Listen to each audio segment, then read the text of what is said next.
তোরসা নদীর পাড় ধরে ধরে আমরা কিন্তু পৌঁছে গেলাম কালিম্পং। অনেক সময় খোঁজার পর আমরা খুঁজে পেলাম আমাদের রিসর্টটা। তো যাই হোক, দেখতেই পাচ্ছ এই রিসর্টে এসে আমাদের চোখে প্রথমেই পড়লো এই নাশপাতি গাছটা। আর গাছের মধ্যে দেখো কত নাশপাতি ধরে আছে। এখনই আর নিজেকে ধরে রাখতে পারছিলাম না, মনে হচ্ছিল এখনই নেমে গিয়ে দুটো পেরে নিয়ে আসি গাছ থেকে। তো যাই হোক, হ্যালো এভরিওয়ান, চলে এলাম আরেকটা নতুন ব্লগ নিয়ে। কেমন আছো তোমরা সবাই? আশা করি ভালো আছো, আমিও ভালো আছি। একটু লেটলি ভিডিওস পোস্ট করছি কারণ একটু ব্যস্ততার মধ্যে আছি, এডিটিং করার সময়টা হয়ে উঠছে না। তো যাই হোক, আমরা পৌঁছে গেছি আমাদের রিসর্টে। দেখতেই পাচ্ছো আমাদের রিসর্টটা হচ্ছে, আমরা দার্জিলিংয়ে যে হোটেলটায় ছিলাম সুমিতেল, তো সেই সুমিতেলেরই আরেকটা ব্রাঞ্চ হচ্ছে এটা। তো আমাদের ট্রাভেল এজেন্সির থেকেই এই রিসর্টটা বুক করে রাখা আছে। আর এখানে আমরা শুধু চেক ইন প্রসেসটা কমপ্লিট করে নিলাম। আর আমাদের রিসর্টের নাম হচ্ছে যশস্বী। তো যশস্বী রিসর্ট কালিম্পং। তো চলো, চেক ইন প্রসেস কমপ্লিট হয়ে গেছে, এবার যাচ্ছি আমরা আমাদের রুম দেখতে। তো চলো যাওয়া যাক। পরপর 3টে রুম আমাদের দিয়ে দিয়েছে, আর খুবই সুন্দর একটা সিম্পল অ্যান্ড সুইট রিসর্ট। আর এই যে আমরা আমাদের রুমে ঢুকে পড়লাম, বাকিরাও বাকিদের রুম সিলেক্ট করে নিয়েছে। তো যাই হোক, প্রথমেই এসে আমি আমার হাতের জামা কাপড়গুলো এখানে যে ওয়ার্ড্রপের মতো ছিল, তো সেটার সাইডেই রেখে দিলাম। আর তারপর তোমাদের এবার দেখাবো ছোট্ট করে একটা রুম ট্যুর। খুব সুন্দর রুমটা, আর বিশেষ করে ব্যালকনিটা, সবটাই দেখাবো, তোমাদের সঙ্গে শেয়ার করব। ঢুকতেই দেখতে পাচ্ছ এখানে সেই চা খাওয়ার, কফি খাওয়ার সব কিছু রেডি আছে।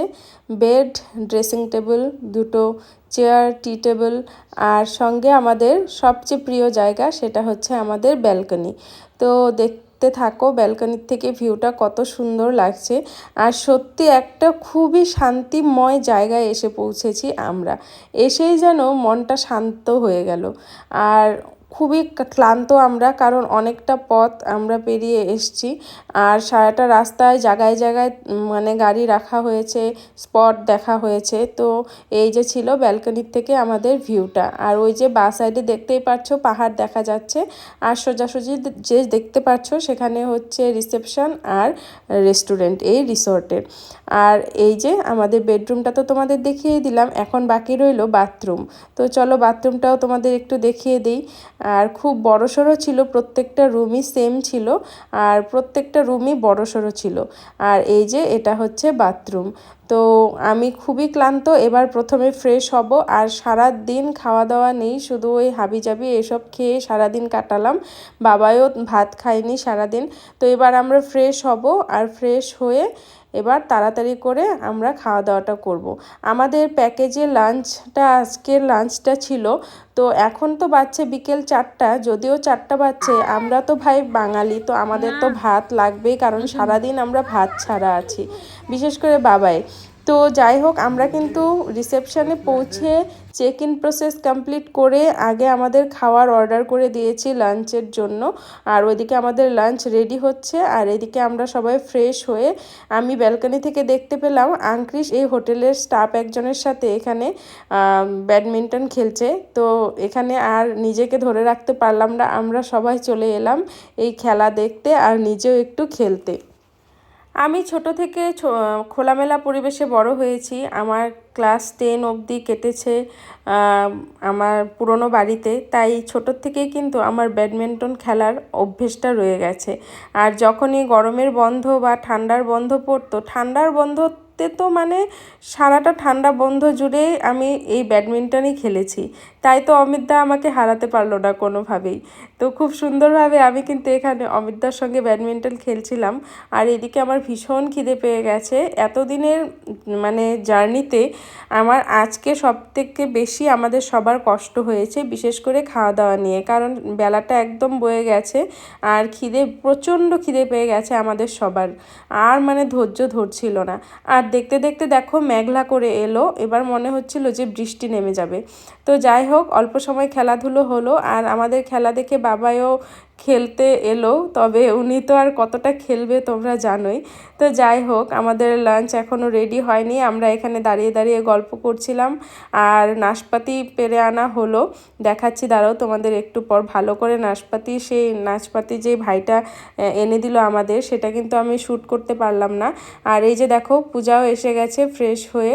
তো পূজার জন্যই আমরা সবাই এখানে ওয়েট করছিলাম। এবার আমরা যাব রেস্টুরেন্টে। তো চলো, পূজা এসে গেছে আর এই যে এবার আমরা যাচ্ছি রেস্টুরেন্টে।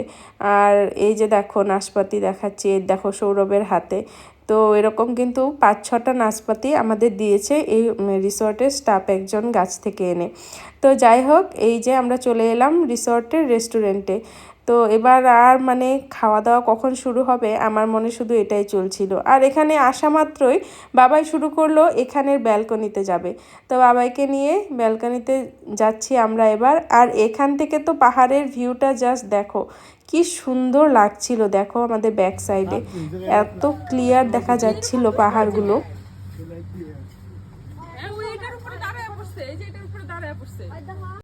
বাবাই দিন যাচ্ছে আর খুব বেশি দুষ্টু হয়ে যাচ্ছে। ও এখানে এসে দেখো কি লাগিয়েছে। এই দুদিনের থেকে আজকে ওর শরীরটা একটু বেটার। এই দুদিন তো একদম জ্বর টর হয়ে মানে নাজেহাল অবস্থা। তো যাই হোক, একটু সময় আমরা ব্যালকনিতে থাকার পর আমাদের লাঞ্চ রেডি। তো আমি প্রথমে বাবাইকে খাওয়াবো। আর এখানে দেখতেই পাচ্ছ ভাত নিয়েছি বাবার জন্য, ডাল আর নিয়েছি অমলেট। তো বাবাইকে খাওয়ানোর পর তারপর কিন্তু আমরা খাবো। আমরা যতই সারাদিনে যাই খাই না কেন, আমরা যেহেতু বাঙালি আমাদের মনটা কিন্তু একবার হলেও ভাত ভাত করতেই থাকে। আজকে ভাতের মর্ম যেন আমি ভালো করে বুঝতে পেরেছি সারাদিন ভাত না পাওয়ায়। তো যাই হোক, লাঞ্চের টাইমটাও ওভার হয়ে গেছিলো, যার জন্য খিদে আরও প্রচণ্ড খিদেই ভাতের জন্য ক্রেভিং আরও বেশি হচ্ছিল। তো এখানে অর্ডার করা হয়েছে prawn fried rice, chilli chicken, mutton কষা, ডাল। আর আমি আমার জন্য অর্ডার করেছি শুধু একটা অমলেট আর বাটার। আর আমি আজকে কি দিয়ে খাচ্ছি জানো? কিচ্ছু না, আমি শুধু আজকে আগে থেকেই ডিসাইড করে এসেছিলাম যে আমি আজকে বাটার, কাঁচা লঙ্কা আর অমলেট, নুন এই দিয়েই ভাত খাবো। তো তেমনভাবেই ভাত বাটার, কাঁচা লঙ্কা, নুন দিয়ে মাখিয়ে আর অমলেট নিয়েছি আর ঝুরি ঝুরি আলু ভাজা দিয়েছিল। তো সেটা দিয়ে আমার দুপুরের লাঞ্চটা একদম দারুণ হলো। আর শুধু একটু প্রন ফ্রাইড রাইসটা ট্রাই করেছিলাম, তবে প্রনগুলো ফ্রোজেন ছিল জন্য তেমন একটা টেস্টি লাগলো না। খাওয়া দাওয়াটা তো বেশ হলো, তবে আজকে সোমবার জন্য কিন্তু অমিতদা আর পূজা ওরা ভেজ খেয়েছে। ওরা হয়তো ভেজ পোলাও আর পনির খেয়েছিল আর ওই ঝুরি ঝুরি আলু ভাজা। তো খাওয়া দাওয়ার পর আমরা সবাই এখানে দাঁড়িয়ে দাঁড়িয়ে আনন্দ করছিলাম, অনেক হাসাহাসি গল্প আর ওয়েদারটা দেখছিলাম, খেলাধুলো দেখছিলাম। আর দেখতে দেখতেই দেখলাম চারদিকে একেবারে অন্ধকার করে এলো আর বৃষ্টি নামার একদম 100% সম্ভাবনা। জাস্ট আমরা চেয়ার টেয়ার নিয়ে বাইরে বসেছিলাম, অমনি মানে মুষালধারে বৃষ্টি শুরু হয়ে গেল। প্রথমে তো ঝিরিঝিরি, তারপর তো একদম মুষালধারে। আর এই যে বৃষ্টি ধরলো, যত সময় কালিম্পং ছিলাম আমাদের পিছু আর বৃষ্টি ছাড়লো না। তো যাই হোক, ওয়েদারটা কিন্তু দারুণ ছিল বৃষ্টি নামার পর। আমরা এই রেস্টুরেন্টেই ফেসে গেছি আর আমাদের রুম তো ওই পাশে তোমরা দেখতেই পেলে। তো যেহেতু আমরা ছাতা নিয়ে আসিনি, তো আমরা বৃষ্টিটা কমার অপেক্ষা করছিলাম। আর রুমে গেলে তো সবাই সেপারেট হয়ে যাব, আর এখানে একসঙ্গে আছি বলে আমরা কিন্তু রেস্টুরেন্টের ভিতরেই ছিলাম। আর অন্য তেমন কোনো গেস্ট ছিল না, তাই আমরা এখানে বসে বসেই এই মেঘগুলোকে দেখছিলাম, যেই মেঘগুলো আমাদের ঢেকে দিচ্ছে। আর এই যে দেখো কিভাবে মেঘগুলো আসছে দেখতেই পারছো, আর কিভাবে বৃষ্টি নেমেছে দেখতেই পারছো। তো এই বৃষ্টি দেখতে দেখতে আমি সবাইকে, মানে আজকের দিনটায় নাকি আমাদের আসামে প্রচণ্ড গরম, তো আমি সবাইকে ভিডিও কল করে করে এই ওয়েদারটা দেখাচ্ছিলাম। আর সবাই বলছে তোরা তো খুব ভালোভাবে আছিস, আর আমাদের এখানে অবস্থা শেষ হচ্ছে গরমে। তো যাই হোক, এই যে দেখো বৃষ্টির অবস্থা, বৃষ্টি তো একেবারে থামার কোনো নামই নেই।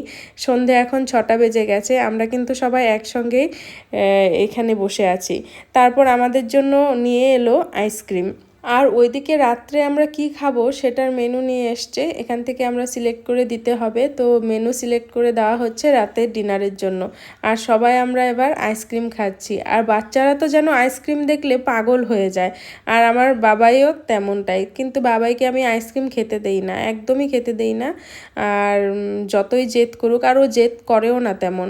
আর আমারও আইসক্রিম তেমন একটা ভালো লাগে না, তবে মিস্টার সাহা জোর করলো বলেই আমি একটু ট্রাই করলাম, ভালোই ছিল, ভ্যানিলা আইসক্রিম ছিল। তো তারপর আমরা এখানে একটু নাচানাচি করলাম।